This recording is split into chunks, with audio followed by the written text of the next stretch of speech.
Hello and good morning to my another mini vlog. और आज मैं जल्दी जग गई थी क्योंकि मैं डेली शायद 9-10 बजे तक जगती हूँ और आज मैं 7 बजे जग गई थी, इसलिए मैं सबसे पहले ऊपर घूमने चले गई और फिर नीचे आके सारा काम निपटाया और सारा काम निपटाने के बाद मैं नहा धो के फ्रेश हो ली क्योंकि आज कामाख्या एकादशी है। इसकी वजह से आज हमने फास्ट किया है तो मेरे को जल्दी नहाना था और मुझे ठाकुर जी की पूजा भी करनी थी। उसके बाद नाना जी को सबसे पहले बस स्टॉप पर छोड़ के आई क्योंकि उनको उनके गाँव जाना है। एंड लुक एट हिम, कितने एक्साइटेड है गाँव जाने के लिए, मतलब हमारे पास से भग रहे हैं फटाफट फटाफट। खैर गाँव जाने की एक्साइटमेंट तो सबको ही होती है, चाहे वो बुजुर्ग हो या बच्चे।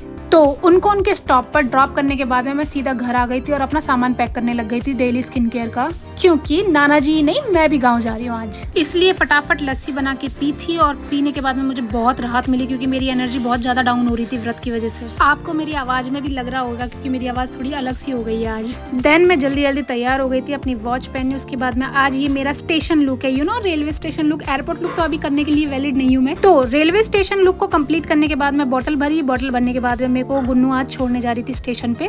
तो स्टेशन पे आने के बाद में सबसे पहले मैं गई थी टिकट खरीदने। टिकट खरीदने के बाद में मैं बैठ गई ट्रेन में और जो मुझे सीट भी अच्छी मिल गई थी भगवान की दया से। पर सीट मिलना रेलवे स्टेशन पर इज नॉट इनफ क्योंकि ट्रेन को भी टाइम पे पहुंचना होता है भाई डेस्टिनेशन पे। और मेरी ट्रेन लिटरली 2.5 घंटे में जाके गाँव पहुंची है क्योंकि मेरे गाँव का और जयपुर का जो रास्ता है वो 1 घंटे का ही है केवल, लेकिन फिर भी हम 1.5 घंटा एक्स्ट्रा बैठे रहे। तो ऑब्वियस सी बात है मुझे थकावट तो बहुत भयंकर हो रही होगी, पर कोई बात नहीं, काम भी जरूरी है। इसलिए मेरे बाबा को थमाई उनकी चाय और हम बैठ गए आराम करने। एंड यार सचमुच बताऊं तो घर की छत पर आके ऐसे सुकून से बैठने का आनंद है ना जयपुर में नहीं मिल सकता मुझे। देन उसके बाद में छोटा भाई आ गया था, वो बोला ट्रेंड्स चलते हैं अपन। मुझे 70% ऑफ का फोन आया था तो अपन देखने चलते क्या क्या है वहाँ पे आज। एंड ऑनेस्ट रिव्यू तो वहाँ पर कुछ भी नहीं था, सब कुछ बकवास था और मतलब दिमाग खराब कर देने वाला था। बस ऐसा लग रहा था जैसे टाइम एनर्जी सब कुछ वेस्ट कर दिया यहाँ पर आके तो मैंने आज। पर कोई बात नहीं, अभी रिलायंस से मैं एक्सपेक्ट भी कुछ नहीं कर सकती हूँ। फिर चाची ने भोजन बना रखा था तो मैंने एकादशी का फास्ट खत्म किया अपना आज का। और फास्ट खत्म करने के बाद में ज्यादा खा लिया था तो इसलिए मैं बाहर वॉक करने चली गई।